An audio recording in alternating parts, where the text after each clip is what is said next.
जगन हत्याकांड में नए दावे हो रहे हैं, नए सवाल हो रहे हैं, जांच की दिशा हर दिन बदल रही है। जगन गुर्जर की हत्या का मामला केवल जेल के भीतर हुई हत्या तक सीमित नहीं रहा। ये राजस्थान की जेल सुरक्षा व्यवस्था से लेकर निगरानी तंत्र और जांच एजेंसियों की कार्यप्रणाली पर भी गंभीर सवाल खड़े कर रहा है। ताजा घटनाक्रम में मुख्य आरोपी विष्णु जाट के पुलिस रिमांड के दौरान सामने आए दावों ने मामलों को और ज्यादा उलझा दिया है। नमस्कार, संवाद पर आपका स्वागत है। मैं हूं चेतना शर्मा आपके साथ। तो विष्णु जाट से जब पूछताछ हुई तो उसने दावा किया कि उसने जेल बैरक में लगे कैमरे पर पहले टेप लगाया, फिर अकेले जगन गुर्जर की हत्या को अंजाम दिया। आरोपी का कहना है कि बैरक की एक दीवार के सहारे वो कैमरे तक पहुंचा और उसे निष्क्रिय करने की कोशिश की। यदि ये दावा सही निकला तो सबसे बड़ा सवाल यह है कि सिक्योरिटी जेल जैसी संवेदनशील जगह पर एक कैदी कैमरे तक कैसे पहुंच गया और सुरक्षा कर्मियों को इसकी भनक क्यों नहीं लगी। हालांकि मामले का दूसरा पक्ष और भी महत्वपूर्ण है। प्रारंभिक जांच में ये बात सामने आई है कि हत्या के समय बैरक में तेज आवाज में रेडियो बज रहा था। ऐसे में ये संदेह पैदा करता है, क्या ये सब पहले से प्लान्ड तरीके से किया गया था, किसी प्रकार की आवाज बाहर तक ना जाए। यदि ऐसा होता है तो फिर ये केवल एक व्यक्ति द्वारा किया गया अपराध या इसके पीछे किसी और की भूमिका थी, ये भी जांच का विषय बनता है। जांच एजेंसियों के सामने सबसे बड़ी चुनौती आरोपी के बदलते बयानों की सत्यता परखने की है। कई मामलों में देखा गया कि आरोपी कभी अपराध की पूरी जिम्मेदारी अपने ऊपर लेने की कोशिश करता है, जबकि बाद में जांच में दूसरे पहलू सामने आते हैं। यही कारण है कि पुलिस केवल आरोपी के बयान के आधार पर निष्कर्ष निकालने के बजाय तकनीकी और जो भी सिचुएशन पर वहां पर सबूत मिले उस पर ज्यादा जोर दे रही है। इस पूरे मामले में एक और महत्वपूर्ण पहलू जेल प्रशासन की जवाबदेही का है। हाई सिक्योरिटी जेलों का उद्देश्य ही ऐसे अपराधियों पर कड़ी निगरानी रखना होता है। उन्हें सुरक्षा की दृष्टि से संवेदनशील माना जाता है। यदि कैमरे तक पहुंचना, उसे ढकना और फिर हत्या जैसी घटना को अंजाम देना संभव हुआ तो ये सुरक्षा व्यवस्था में संभावित खामियों की ओर संकेत करता है।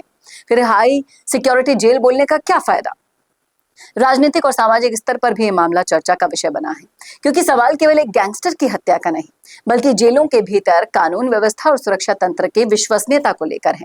यदि जेल के भीतर भी इस तरह की घटनाएं होती हैं, तो आम जनता के मन में सुरक्षा व्यवस्था को लेकर चिंता होना स्वाभाविक है। फिलहाल जांच जारी है और पुलिस विभिन्न पहलुओं पर काम कर रही है। और जिस तरह से बयान दिए गए विष्णु जाट की तरफ से कि उसे नौकरों की तरह काम करवाता था और उसे अच्छे से ट्रीट नहीं करता था जगन गुर्जर, इसलिए उसके अंदर भी गुस्सा भरा था। क्या ये वास्तव में अकेले व्यक्ति की गई कार्यवाही लग रही है आपको? क्या इसके पीछे कोई बड़ा षड्यंत्र लग रहा है? आने वाले दिनों में जांच की दिशा ये तय कर देगी।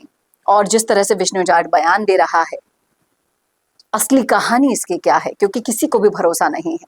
जगन गुर्जर की पत्नी और बेटा तो बिल्कुल मानने को तैयार नहीं है कि कोई षड्यंत्र ही ना हुआ हो। एक बहुत बड़ा षड्यंत्र रचा गया है। विष्णु जाट के बयान जब जब बदलते रहेंगे तब तक ये शक और गहराता जाएगा। क्या ये आपसी कुंठा के अंदर उठाया गया एक घातक कदम है या फिर षड्यंत्र है? ये तो आने वाले समय में साफ हो जाएगा। आपका क्या कहना है, लिखिएगा राय जरूर कमेंट बॉक्स में।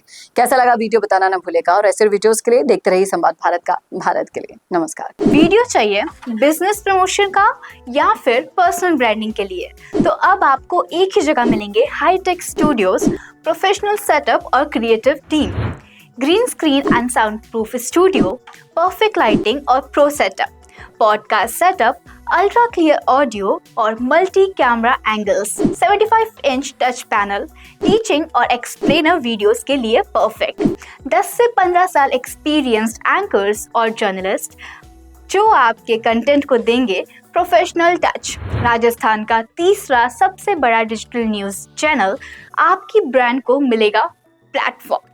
50+ प्रोफेशनल वीडियो मॉडल्स जो आपके प्रोजेक्ट को बनाएंगे ज़्यादा इंगेजिंग। हमने 5000+ बिजनेस और ब्रांड्स को ग्रो करने में की है मदद।